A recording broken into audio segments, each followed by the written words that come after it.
A continuación presentamos las diferentes miradas de la realidad nacional e internacional. Las voces y opiniones desde una mirada amplia. En un contexto que necesita ser analizado a profundidad e ir directo al grano. Periodismo profundo y directo. Una producción de la Asociación de Medios Católicos de Honduras, AMECA. Directo al grano. Comenzamos. Saludos amigos y amigas, gracias por estar en sintonía de este espacio de análisis del Directo al Grano que transmitimos a través de Radio Progreso para la Asociación de Medios Católicos de Honduras, AMECA. Se cumplen 8 años del asesinato de Berta Isabel Cáceres, lideresa del pueblo lenca, quien fue asesinada durante su lucha contra la represa hidroeléctrica Aguasarca en Río Blanco. Berta, asesinada un 2 de marzo de 2016, dedicó, recordemos, su vida a la defensa del territorio y los bienes comunes junto a las comunidades que continúan realizando una lucha antipatriarcal y en defensa de los derechos humanos de los pueblos indígenas. Y para hablar de los 8 años del asesinato de Berta Cáceres, del legado que continúa vivo en las comunidades, de la lucha de su organización, el Consejo Cívico de Organizaciones Populares e Indígenas de Honduras, COPIN, hoy tenemos el gusto de conversar con Berta Zúñiga Cáceres, coordinadora del COPIN y también hija de Berta. Gracias, Berta, por aceptar la invitación de conversar con nosotras en este espacio. Bienvenida. Muchas gracias a ustedes. Un placer para mí poder estar en esta radio que ha acompañado nuestra lucha y la lucha de distintas comunidades en nuestro país. Bueno, para iniciar, sí queremos saber, Berta, ¿cómo han sido estos 8 años para la familia de Berta Isabel Cáceres, para el COPIN, que es su organización, y para las comunidades que se han apropiado del legado de la lideresa? Bueno, sin duda han sido años muy desafiantes porque creo que el pueblo de Honduras conoce la función tan importante que tuvo nuestra compañera Berta Cáceres, mi madre, al frente de la lucha del Copín, como bueno, una estratega que construyó no solo para las comunidades del pueblo lenca, sino que estaba muy interesada en la articulación de las luchas en Honduras y de esas distintas expresiones. Decir también que es difícil porque pues en Honduras existe un sistema de impunidad donde pues realmente hacer acciones de justicia dentro del sistema que debe propiciarlo es altamente complejo porque no existen esas voluntades. Entonces para nosotras ha sido un poco luchar por torcer el brazo a este sistema de impunidad y tratar de tener unos resultados, encauzar la verdad, proteger nuestro proceso de justicia, luchar por acceder a la información y tener pues una participación activa dentro del proceso que logre determinar las responsabilidades de las personas y de las estructuras criminales que participaron en este horrendo crimen que siempre decimos nosotras tenía no solo el objetivo de asesinarla, sino también de asesinar su lucha y su proyecto político. ¿Qué le podríamos decir a nuestra audiencia? ¿Existe justicia por el asesinato de Berta Cáceres? Bueno, nosotras decimos que no, porque tenemos claro, ¿verdad?, que desde el 5 de marzo del año 2016, cuando nosotras dimos nuestra primer conferencia de prensa, hablamos de que nuestro objetivo era la autoría intelectual de este crimen, que nuestro objetivo era también desmantelar ese modelo extractivista que permitió el asesinato de Berta Cáceres y que hoy permite la criminalización de tantas personas en Honduras, que era también deducir las responsabilidades del sistema financiero internacional que con su dinero es que posibilita someter a las comunidades a tanta zozobra, violencia, a tanta incertidumbre. Y eso, pues, no lo hemos logrado. Hemos tenido unos resultados, ¿verdad?, concretos, que por supuesto no son despreciables, son cosas muy importantes, sobre todo en este país, que es detener a personas vinculadas con las estructuras sicariales, personas relacionadas con la empresa DESA, incluyendo el presidente de la empresa, algo que sería impensable en nuestro país, varios de estos militares activos u otros ex militares. Y eso pues no es cualquier cosa tampoco en nuestro país, pero tenemos claro, ¿verdad?, que con el objetivo y el propósito que nació nuestra lucha, pues no se ha cumplido y debemos entonces seguir alzando la voz para determinar todas las responsabilidades y en ese sentido el lema de este 8º aniversario de lo que nosotras decimos la siembra en la tierra de Berta Cáceres es toda la verdad y toda la justicia para Berta. Sí, también nos ayuda a recordar quiénes están ya pues condenados o están ahora mismo en un proceso de ser condenados por el asesinato de su madre. Así es, pues decir que hemos obtenido dos sentencias muy importantes en dos juicios diferentes.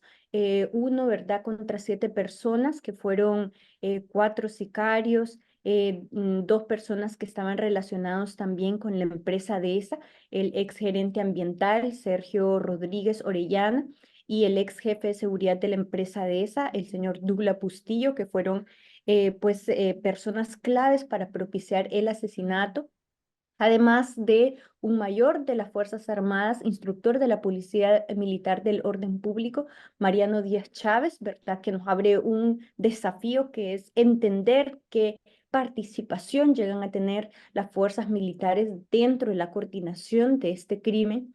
Y por el otro lado, ¿verdad?, en un juicio que culminó en el año 2021, que bueno, la gente participó también muy activamente de esta demanda de justicia. Lo hace, ¿verdad?, el señor David Castillo, que fue presidente de la empresa, que también viene de una escuela de inteligencia militar en Estados Unidos, que fue parte del Estado de Honduras, que nos abre también la puerta a otros tipos de delitos que hemos encontrado, que son delitos a la corrupción y delitos relacionados con el fraude al Estado de Honduras. Esto es algo muy importante, sin embargo, al día de hoy, la Corte Suprema de Justicia no ha confirmado esas sentencias, lo que significa que la justicia para Berta Cáceres, mi madre, todavía está en riesgo por esa parte. En Honduras ya existen antecedentes de que en una segunda instancia retroceden los procesos y eso es algo que a nosotras nos preocupa porque no desconocemos que las personas que tienen, pues, lo que nosotros decimos la responsabilidad sobre la autoría intelectual, tienen gran influencia dentro del propio sistema de justicia. Por eso, a 8 años, hoy no están enjuiciadas, por eso a 8 años seguimos diciendo cuándo los autores intelectuales. ¿Y qué acercamiento han tenido con esta Corte Suprema de Justicia? ¿Qué explicación dan por qué no se da la confirmación de estas sentencias? Pues básicamente el argumento que se ha tenido de manera constante ha sido que pues es una sentencia de alta complejidad y que bueno, pues está tardando el proceso. No desconocemos que la mora judicial que tiene nuestro país es terrible, ¿verdad? Pero nuestro deber es exigir que ya, bueno, desde 2019 han pasado cerca de 4 años, este juicio ya había terminado en 2018. Entonces ya ha pasado un tiempo más que suficiente. Obviamente los tiempos procesales que establece la ley están más que vencidos y nos preocupa la incertidumbre de pues no escuchar y no tener algún tipo de pronunciamiento de parte de los magistrados y de las personas que participan en este proceso de elaboración de las sentencias. Entonces, para nosotros eso ya no es un argumento válido. Sabemos que ha habido un tiempo más que suficiente para pronunciarse respecto al tema y más bien nos preocupa qué es lo que pueda estar deteniendo, qué razones realmente puedan estar deteniendo que se pronuncien los magistrados y las magistradas y además que es un deber del pueblo hondureño continuar haciendo vigilancia, veeduría de lo que pasa en esta nueva etapa de lucha. Podríamos decir entonces que la poca justicia que se ha logrado arañar hasta este momento está en peligro. ¿Qué significaría esto para la familia de Berta Cáceres, para usted como hija, para sus hermanas, su hermano, y también qué significaría para las comunidades organizadas en el COPIN que se pueda hacer ese retroceso, que se pueda dar ese retroceso? Bueno, para nosotras es un poco difícil pensarlo porque no es algo que para nada querramos nosotras, ¿verdad? Sin embargo, bueno, sería algo muy decepcionante, lógicamente, muy triste. Sabemos que estos esfuerzos que nos han llevado a tener estas dos sentencias son muy significativos y han sido, bueno, colectivos. Yo recuerdo, ¿verdad? En el juicio contra David Castillo, distintas comunidades estando al frente de la Corte Suprema durante casi 3 meses que duró ese juicio, 3 meses se sostuvo un campamento donde estuvieron compañeros y compañeras de la CONAMIN, las compañeras y compañeros de la OFRANEL, compañeros y compañeras de Tierra del Padre, las distintas comunidades del COPIN, las compañeras feministas, bueno, una diversidad de comunidades que estuvimos ahí al frente durmiendo, cocinando, comiendo y no digamos pues de toda la movilización que se ha realizado durante estos 8 años. Entonces creo que esos esfuerzos no pueden ser en vano y esperamos realmente que no retroceda este esfuerzo tan significativo y al final, ¿qué ha sido eso? Disputarle la justicia realmente a este sistema de impunidad. Hace unos meses recuerdo que informábamos sobre el requerimiento fiscal contra Daniel Atala Midense, integrante de una familia poderosa económicamente y políticamente aquí en nuestro país y que está vinculada con el asesinato de Berta Cáceres. ¿Qué pasó? ¿Qué le podríamos decir a la gente? ¿Qué pasó con el requerimiento fiscal contra Daniel Atala Midense? Bueno, este requerimiento es algo importante en el sentido de que pues manifiesta una voluntad política de no congelar el proceso de investigación hasta donde se llegó, que fue el juicio y la acusación contra David Castillo Mejía. Sin embargo, pues es un requerimiento que se hace de manera incorrecta porque se anunció a través de los medios de comunicación. Pues lo que ha sucedido es que Daniel Atala se ha dado a la fuga, es una persona que está en fuga, hay ya un proceso más o menos iniciado de algunas audiencias que se han realizado con su representación legal, pero él en fuga. Entonces, eso nos preocupa, ¿verdad? Porque no se debió haber desarrollado así. Una de mis principales preocupaciones, ¿verdad? Ha sido que también que la fiscalía e incluso nuestra propia representación debe entender que realizar un juicio contra un autor intelectual y contra un miembro de una de las familias más poderosas de Honduras no es cualquier cosa y debemos prepararnos para saber que este va a ser un juicio altamente complejo.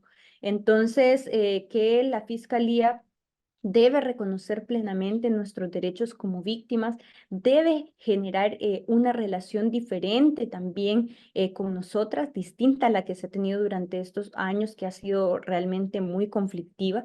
eh, Garantizar el acceso a todas las informaciones, construir, yo creo, de manera participativa también las estrategias de litigio que se van a tener y pues romper un poco esa dinámica bien tensa que se tuvo durante estos años, porque realmente nosotras como víctimas lo que queremos es la justicia, no es pues estorbarle sinceramente a la fiscalía ni a las diligencias que se hacen, pero sí queremos que se nos respeten nuestros derechos y sí queremos también proteger bajo toda medida este proceso de justicia, de verdad, evitar cualquier irregularidad que pueda poner en riesgo este juicio, este nuevo proceso.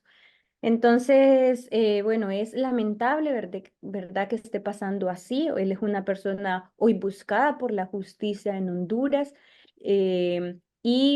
pues esperamos que la fiscalía logre superar esas propias deficiencias que ha tenido sobre el reconocimiento de los derechos de las víctimas para poder hacer un buen trabajo de acorde a como lo demanda esta nueva etapa también, que será sin duda una etapa compleja porque este es un momento difícil, o sea, hablar de los autores intelectuales no es cualquier cosa en este crimen y pues la idea es que realmente contribuya a seguir esclareciendo los hechos y a deducir las responsabilidades.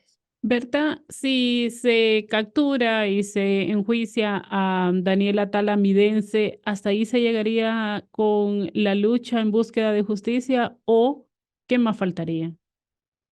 Bueno, para nosotras hay una deuda muy grande sobre la verdad que tiene que ver obviamente con los otros accionistas mayoritarios de la empresa DESA. Daniela Tala también sigue siendo una de las piezas en este horroroso crimen. Y además para nosotras nos queda el gran desafío de la deducción de responsabilidades de otras personas, por ejemplo, las que tenían el deber de proteger su vida, siendo ella beneficiaria de medidas cautelares. Recordamos que en ese momento pues no existía el mecanismo de protección, sino que era la Secretaría de Seguridad bajo el liderazgo de Julián Pacheco Tinoco, que tenía la responsabilidad de proteger su vida. Además, por el otro lado y en las comunicaciones que hemos logrado evacuar en el juicio, aparece su nombre porque pues miembros de la familia Atala Sabla, ¿verdad? Ya estamos hablando de los otros señores que, bueno, tienen más participación, más decisión política dentro de la empresa, coordinaban con él las acciones de supuesta seguridad para la empresa de esa que culminaban siendo acciones de violencia, de persecución a la comunidad de Río Blanco, a mi madre. Entonces, ese tipo de responsabilidades debe ser deducido que otras personas que ya son parte de la institucionalidad de Honduras propiciaron también ese crimen por su acción o por su omisión dentro de lo que era el deber institucional de proteger la vida de, bueno, de una defensora de derechos humanos. Entonces, eso, ¿verdad? Sigue faltando la cancelación de la concesión sobre el proyecto del proyecto hidroeléctrico Aguasarca sobre el río Hualcar, que hace falta pues seguir indagando de el papel y la responsabilidad del sistema financiero internacional que específicamente tuvo relación con este nefasto proyecto hidroeléctrico. Hoy, a 8 años del asesinato de su madre, Berta Cáceres, ¿qué podríamos decir que ha cambiado de la realidad de las comunidades indígenas en Honduras con respecto a toda esa situación de amenaza, de persecución, de asesinatos que se han venido denunciando en los últimos años?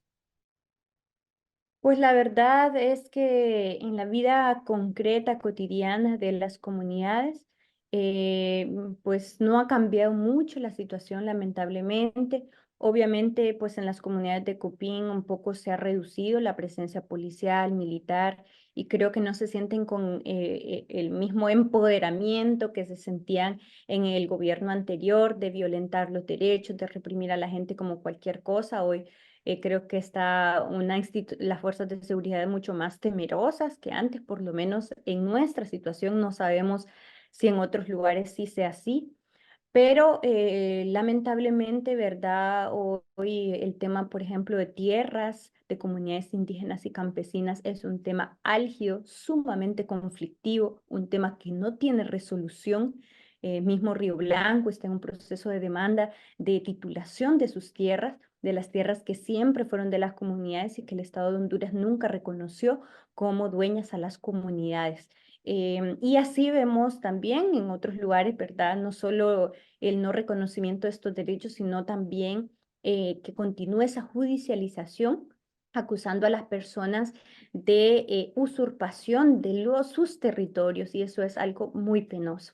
Además que las empresas siguen impunes porque se crearon unos contratos pues tramposos y que prácticamente tienen un montón de cláusulas donde al intentar cancelarlos, si es que el Estado hiciera ese esfuerzo realmente de avanzar en retroceder en esas ilegalidades cometidas bajo los gobiernos golpistas, pues también tiene que hacerlo con mucho cuidado porque se puede enfrentar a un proceso de demanda empresarial. Y eso pues es algo que también tenemos que tener en mente las organizaciones y las comunidades que estamos luchando para que sean canceladas estas concesiones que son ilegales. Y bueno, por el otro lado, yo creo que la violencia, los asesinatos que siguen sucediendo, hablan de que esas estructuras criminales vinculadas al interés empresarial no han sido desmanteladas tristemente. Entonces, esos son desafíos que tiene nuestro país, desafíos también que tiene el Estado de Honduras para cumplir con esta deuda de justicia que tienen muchas comunidades en nuestro país y no solamente el Copig y no solamente la comunidad de Río Blanco. Justo a propósito de deudas, es bueno pensar también cuáles son esas deudas o cuál es la deuda principal que ese gobierno de Xiomara Castro tiene también con el caso de Berta Cáceres, pero específicamente con estas comunidades indígenas. Y sobre esas deudas, también por parte de las comunidades, ¿cuáles podríamos decir que es la principal demanda ahora que están pues recordando que hace 8 años la lideresa Berta Cáceres fue asesinada? Yo creo que para resumirlo, lo plantearía en que sigue existiendo un gran desconocimiento sobre los derechos de los pueblos indígenas en nuestro país. Lo que significa, por ejemplo, la consulta previa, libre e informada sigue siendo ignorado por las instituciones del Estado. Incluso algunas que tienen voluntad no terminan de entender lo que significa, ¿verdad? Entonces, creo que hay muchas organizaciones en nuestro país que seguimos hablando, ¿verdad?, de los derechos de las comunidades indígenas, de sus derechos territoriales, que implican salvaguarda de todo su territorio, tierras, ríos, todos los bienes comunes que existen. También el derecho a la participación activa en el Estado y de no propiciar acciones que violenten esos estándares internacionales que tanto hemos venido defendiendo. Creo que eso es lo principal porque pues mi madre, nuestra compañera Berta Cáceres, siempre fue vocera justamente de los derechos integrales de las comunidades indígenas, no digamos la atención que el Estado debe tener en una educación con pertinencia cultural, en una infraestructura adecuada. Esas cosas siguen golpeando a las comunidades, tener una situación económica tan precarizada que hace muy vulnerables a las comunidades para la entrada de proyectos que prometen mejorías en sus condiciones de vida. Esa creo que es la deuda principal del Estado. Hace falta muchísimo que avanzar en ese sentido. Bueno, Honduras tiene sentencias importantes también que debe de cumplir, como la de Punta Piedras y la de Triunfo de la Cruz, y otras sentencias a nivel del sistema interamericano que hablan justamente de crear protocolos propios para la entrega de la tierra y de los territorios a las comunidades indígenas y negras en nuestro país. Y bueno, sobre esas cosas debe avanzarse. Gracias por acompañarnos en este espacio, Berta. Muchas gracias a ustedes también y pues más que invitados e invitadas a sumarse a las acciones que decimos de conmemoración, pero son de lucha para Berta Cáceres y para todas las personas que impunemente han sido asesinadas por defender sus derechos. Muchas gracias. Gracias a Berta Zúñiga, hija de Berta Cáceres. También, bueno, ahora ella es la coordinadora del Consejo Cívico de Organizaciones Populares e Indígenas de Honduras, COPIN. Agradecemos su presencia en esta entrevista y gracias a ustedes también, amigos y amigas que han estado en nuestra sintonía. Nos encontramos en una próxima ocasión. Quedó informado e informada con las diferentes miradas de la realidad nacional e internacional. Escuchó las voces y opiniones desde una mirada más amplia. Solo aquí. Directo al grano. Periodismo profundo y directo. Una producción de la Asociación de Medios Católicos de Honduras, AMECA. Hasta un siguiente programa.